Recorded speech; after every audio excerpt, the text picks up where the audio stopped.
Now I would like to, give you 15 minutes to raise questions and to engage in this discussion. Now, thank you so much for the three speakers, very impressed. But please look around you, look at the room. We have almost filled up the room. So on a Saturday morning, thank you so much for coming. Now, so this is now your turn. If you have any questions, if you want to echo or debate with the speakers about the engagement process and experiences in their country, please feel free. Now, I have Vincent at the back of the room to help me with taking questions. I think it would be more efficient if we are taking questions in batches of 3, right?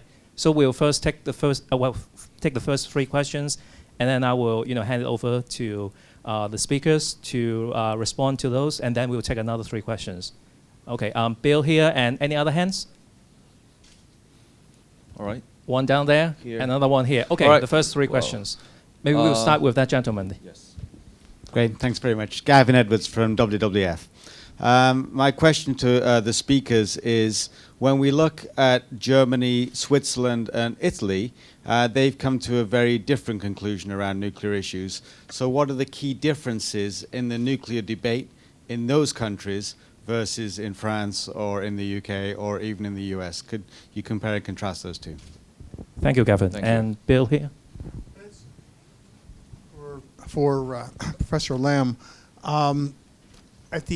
your last words were about the power company having the funds to decommission the plant. That was said just as you were being forced to stop. And I would like to hear a bit more by way of explanation about that regulation and what that tends to be with regard to the scale of the plant's overall financing. Yeah, one more. Yeah, thank you. Gerhard Kutt, I'm just a member of the public. I'm interested in what technological developments there are that's occurring in nuclear power. We're still using uranium-235.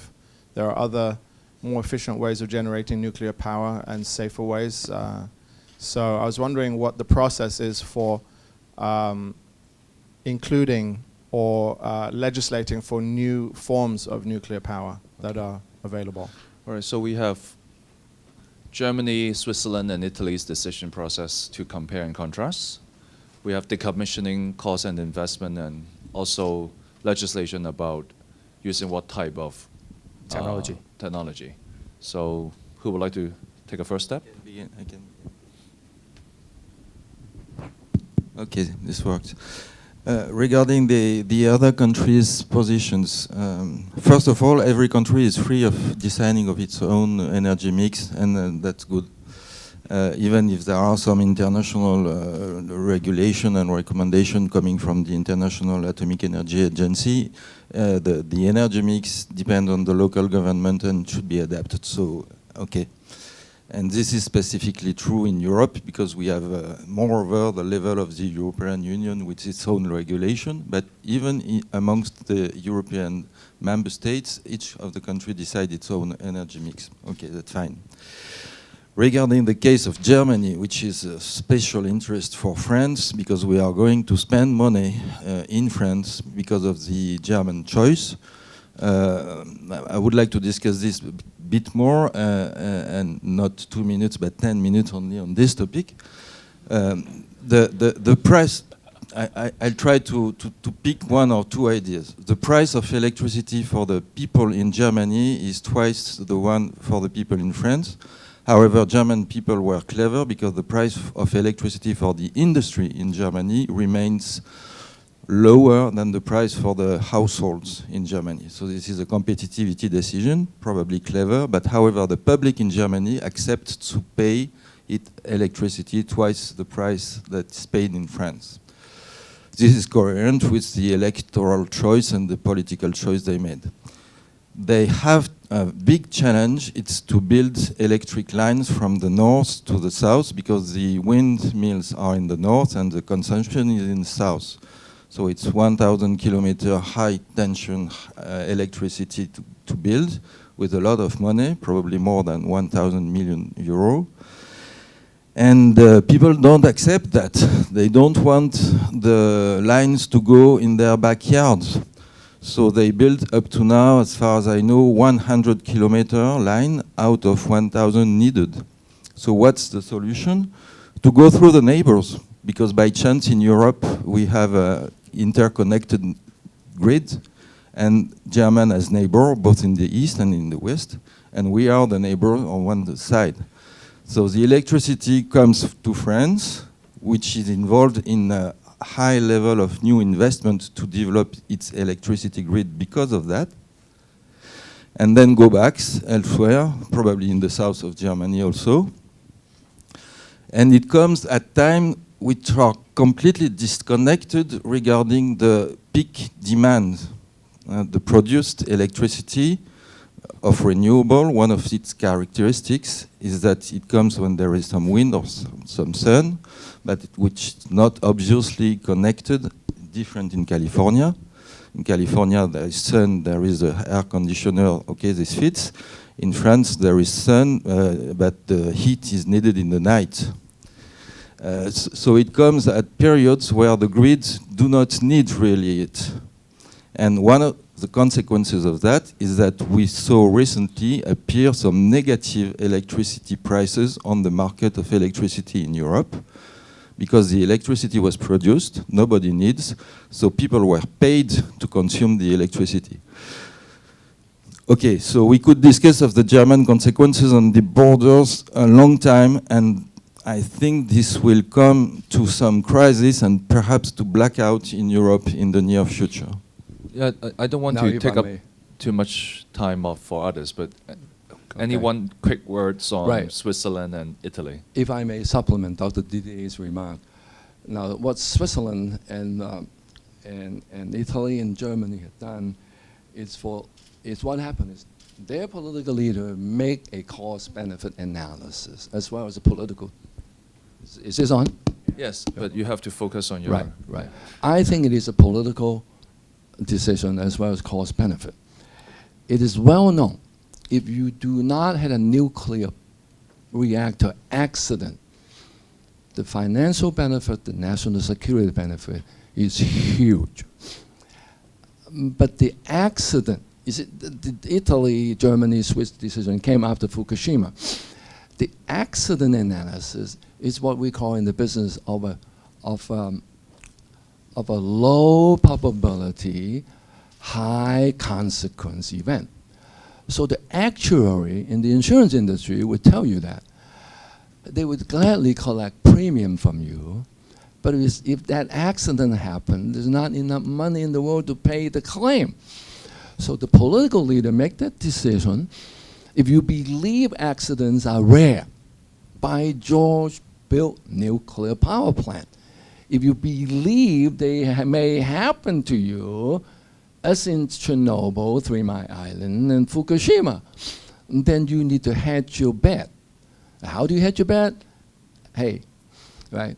This is why a free society should be seriously thinking about what is it that you believe.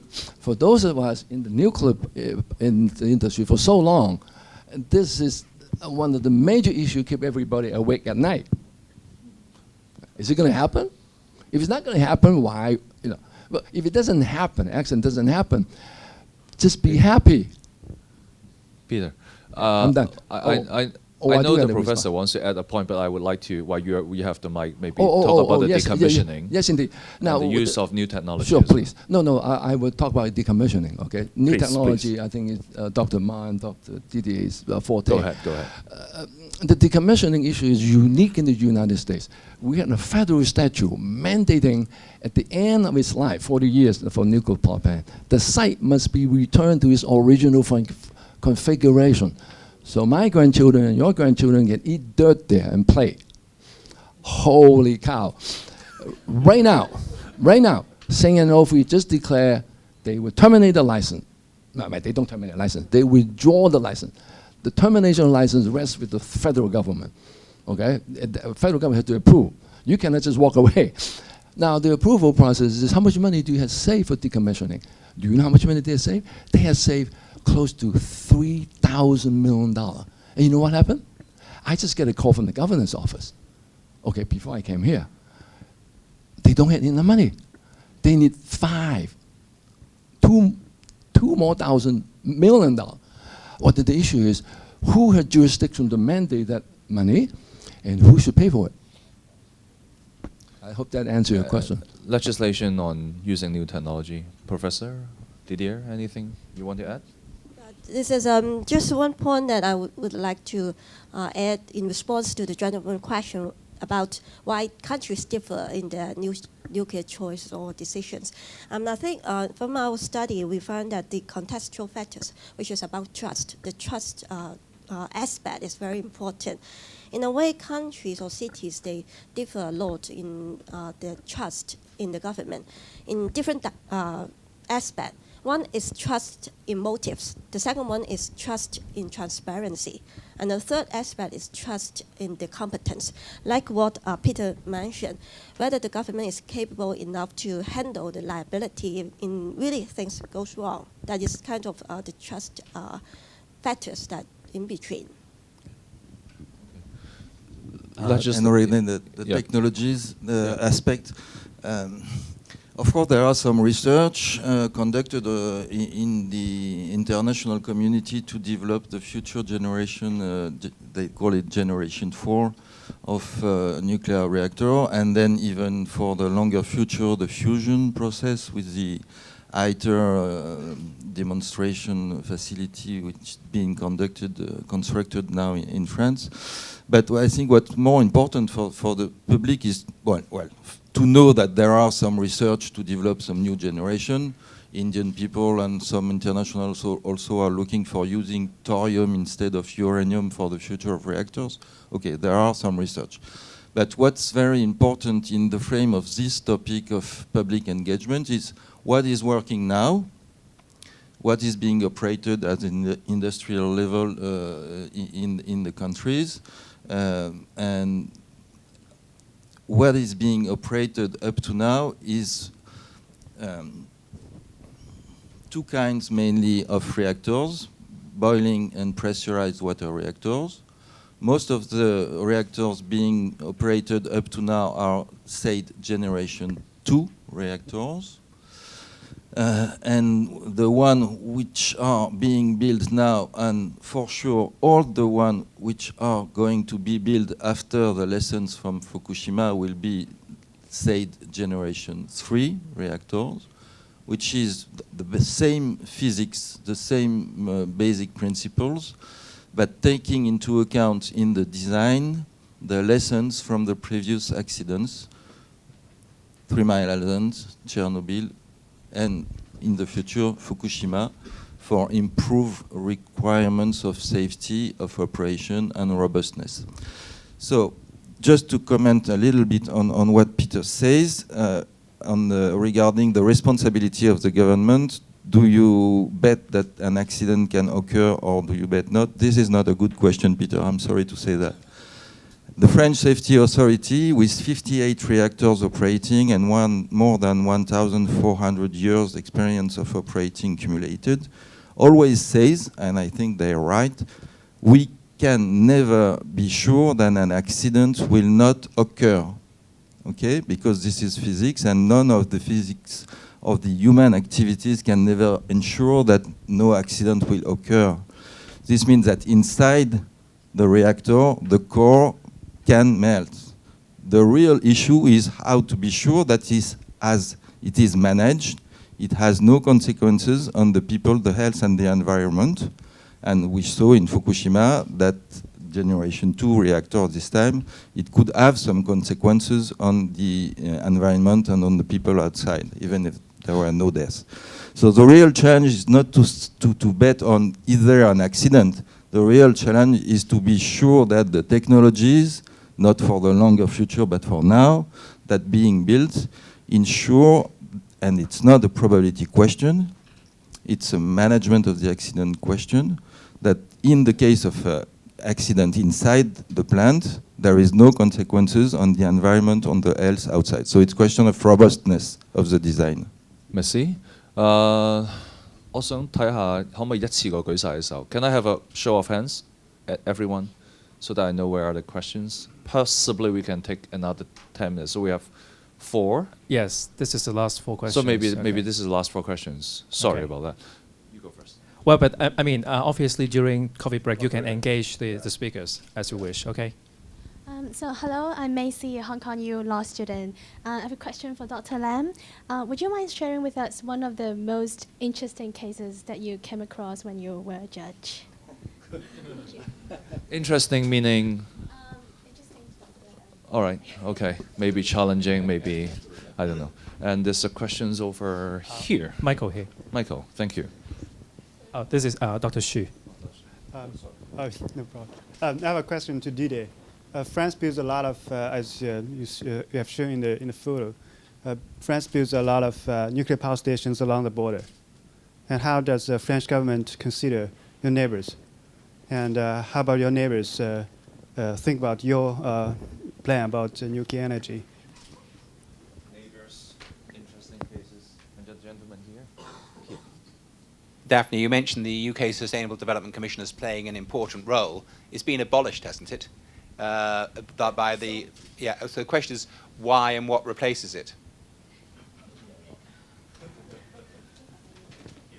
I'm Sean Neem, just a member of the public. Of all the subjects and issues we've been talking about, there's always involved like risk and money, economy, needs. There's always a flip side of it. It's not just the supply, it's the demand. I'm wondering, of all the policies, like the consultation, is there a public engagement or seriousness of actually reducing the demand rather than, how to meet with the supply? Thank you. Can we take just one more? Yeah, sorry. Very last question. This is Dominic Yin. My question is to the French professor. I was in Olkiluoto, number 3, in Finland, and I heard that the nuclear safety of the French new EPR from Areva has still not yet approved by Stuk of Finland government. And the same EPR reactor is now in Taishan of Guangdong province, which will be operated very soon. So what kind of safety measure you understand from Areva? Because Hong Kong people worry very much about nuclear safety. And Taishan is so close to Hong Kong. Even though we understand there are 26 or 28 under construction in China, and 16 of them already operated. So this is serious to Hong Kong people. So we need some transparency, if not from China, at least from Areva French. Thank you very much. Thank you, Dominic. So we have a specific case here about replacement, interesting case from the States. And what have I missed? In the UK, the SDU. Yeah. Who should start first? Maybe Didier? Yes, I should. So I will try to remember the different questions, and I try to find an logical order to answer. How so to Simon, work could you help me? There's one from Dr. Xu about your neighbors. Neighbors. Okay, Yeah. and then we have the question. The two very interesting questions. One concerning the demand side, and one concerning the EPR. So I'm trying to find a logic to answer that. Let's begin by the question of demand. You're right in saying that we are not running after the supply side only, and the supply side produce always more and more electricity. If I gave this idea today, it's a mistake, and I'm sorry. I will deliver on Monday a talk on the invitation of the Hong Kong nuclear engineers, and I suggested to speak about energy efficiency because I think it's one of the key issues. But however, the world's population is growing, and if in some of the rich people, let's say OECD in France, we have to focus on the energy efficiency in building or in transportation, this is true. more than 1.5 billion people on Earth don't even have access to electricity now. And this is an issue for me. And they are mainly in the south of the Earth. So the balance between reducing consumption, which is a good objective, and providing electricity to people who do not have access has to be in the mind also. Then concerning the EPR, it's a mistake to say that the STUC has not licensed the EPR. Of course they license. If they do not license by the local STUC, in the case of Finland, regulatory body, the building cannot begin. Then during the building, and even after that, during the operation of the plant, because safety is a continuous learning process, the nuclear regulator of the country will ask some modifications, improvements, after inspection, after assessment of the operation during the build. In Flamanville, in France, the EPR being built in France by EDF, 10 days ago, there was a paper published, because this is public information in France, this is part of transparency. One of the valves has been mounted reverse. Okay, in such a complex operation of building, this can happen. Then it was checked by the safety authority, it was removed, and all the other valves were checked after this event. So this is part of the normal process. And this does not in any case mean that the design, basic design, has not been licensed. Of course it has been. And in China, it has been licensed by the Chinese authority. In France, by the French authority. In UK, the basic design has been licensed by the UK authority. And then to adapt to the local situation, because the weather condition, the water temperature, the wind condition, the earthquake condition are not the same in China, in Finland, in France, or in UK, there are some adaptation of the specific EPR which will be built on this specific site. But this has nothing to do with the licensing of the basic design, which is the same. And then going to the question of the neighbor, I will only 2 points. The first one is that in most of the cases, the plants in France built near the boundaries at the beginning have some shareholders from the foreign country to buy electricity. This was the case with Luxembourg, Belgium, Germany at Cattenom at the beginning of the building. So this is almost the same case than Hong Kong with Guangdong in the Diabe case. Second point regarding the public involvement, the Local Information Commission I was trying to introduce in my speech, when the plants are near the boundaries, always include some people from the foreign countries across the boundary. So this is a way of sharing the information at the local level with the people from the country across the boundary.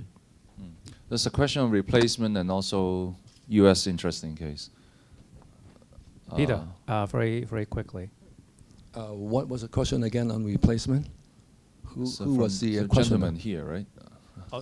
That's on the Sustainable Development Council in the UK. I think that's Daphne is going to tackle that, right?